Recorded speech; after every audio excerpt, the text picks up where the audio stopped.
During my first year of college, two of my best friends and myself felt change in the air.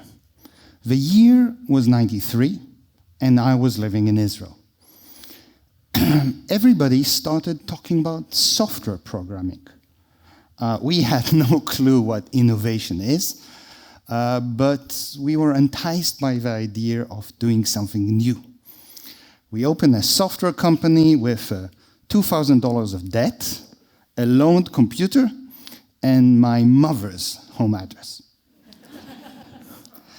Everybody wanted to talk with us. We were a novelty, but almost no one actually agreed to work with us.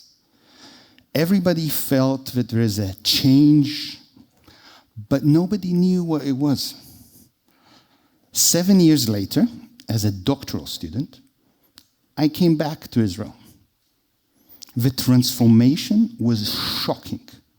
Thousands of startups, loads of venture capital, multitude of companies going public on the stock exchange. Welcome to the miracle of innovation-based growth. Yet that's not only a happy picture.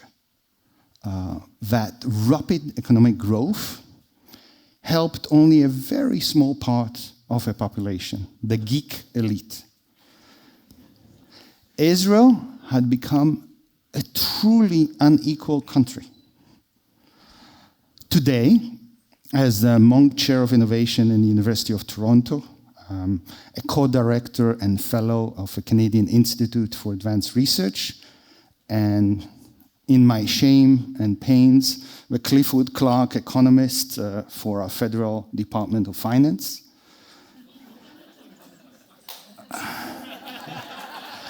I'm leading forays into new thinking and new ideas as we struggle to restructure our economy after COVID.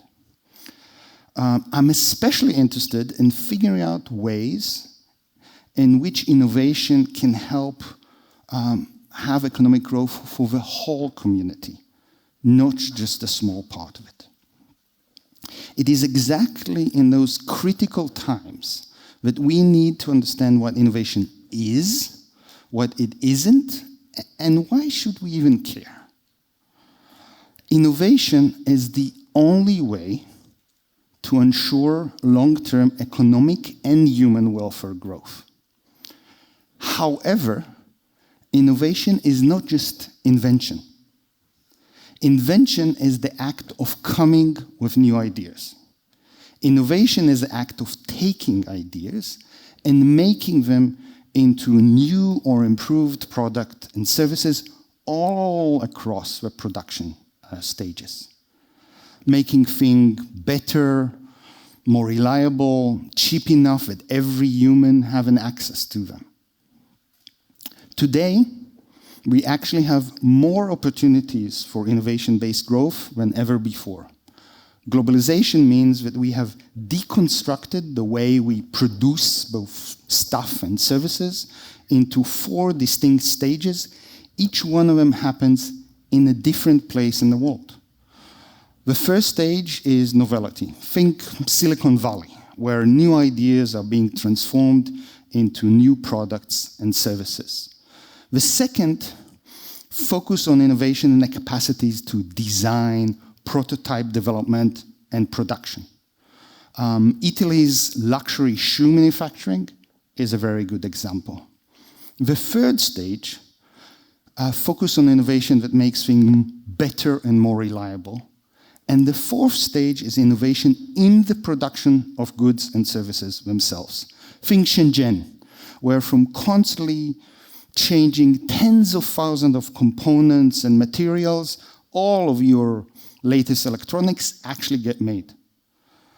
Tonight, I want to focus on the third stage, decried by some as incremental innovation, but in reality, the true hero of economic growth. So what is the third stage of innovation? Bicycles offer a compelling example. Have you noticed how almost everyone in Toronto now uses bikes?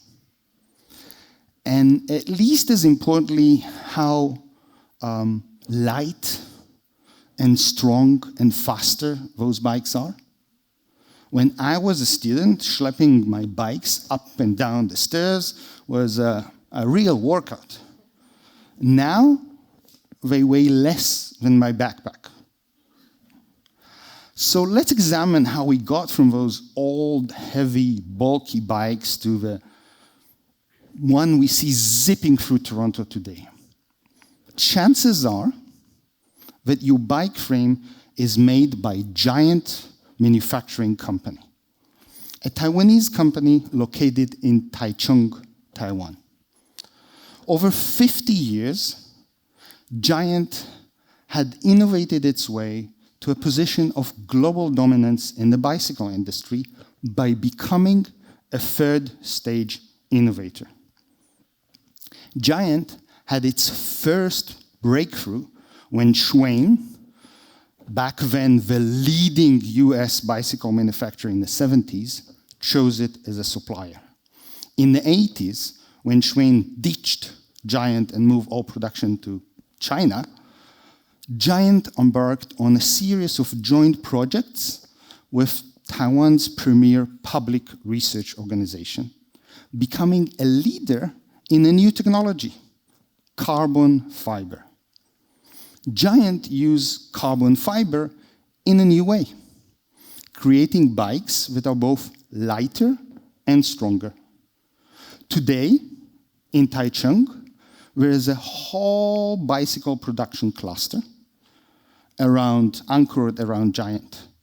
And the business model allows for the employment of thousands of people with different skill levels, which means that people on the shop floor have real career paths, not just the engineers. So why not more places try to imitate Taichung? The reason is the myth that with just the right effort, other cities can become Silicon Valley. Let's be very clear about it.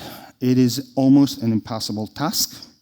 And worse, you might curse the day you succeeded. Remember Israel?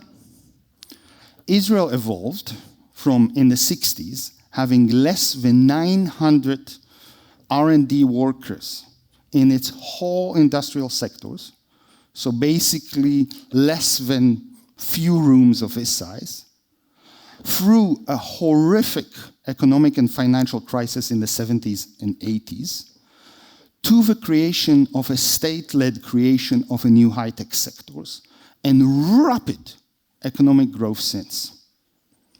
Yet, in all those years of rapid economic growth, the rest of the economy enjoyed no positive spillovers. Productivity and wages remained stagnant in all other sectors. Worse, the focus on intense novel product R&D meant that no good jobs were created for the non-engineers. The result in terms of inequality are striking. If in the 60s Israel was the second most egalitarian Western society, today it is one of the most unequal. 1 of every 5 families in Israel does not have enough money to buy food at the end of the month. Israel might have created Silicon Valley, but it definitely did not create inclusive local prosperity. That is why it is critical that we remember that globalization means that there are now more models for inclusive innovation-based growth than ever before. What will happen if instead of constantly trying to become the United States, Canada tried to be like Taiwan? The same public-private research and development partnership that allowed Giant to succeed had become the backbone of an innovation system that allowed multiple Taiwanese industries to excel. Currently, Taiwan is the only place in the world that knows how to innovate in the creation of the latest semiconductors, silicon chips. It is no longer Silicon Valley. Today, as we just heard, Canada faces two major transitions on which we base or bet our future: the green economy and new biopharma technologies. My research suggests that if our aim is local prosperity, then instead of constantly trying to create Canadian Modernas or pay the Teslas to open a battery factory,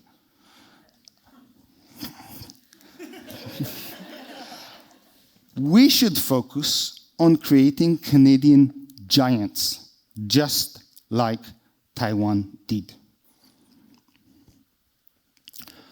Remember, innovation is not invention. Challenge yourself to rethink what innovation is and how innovation can lead to both economic growth and prosperity.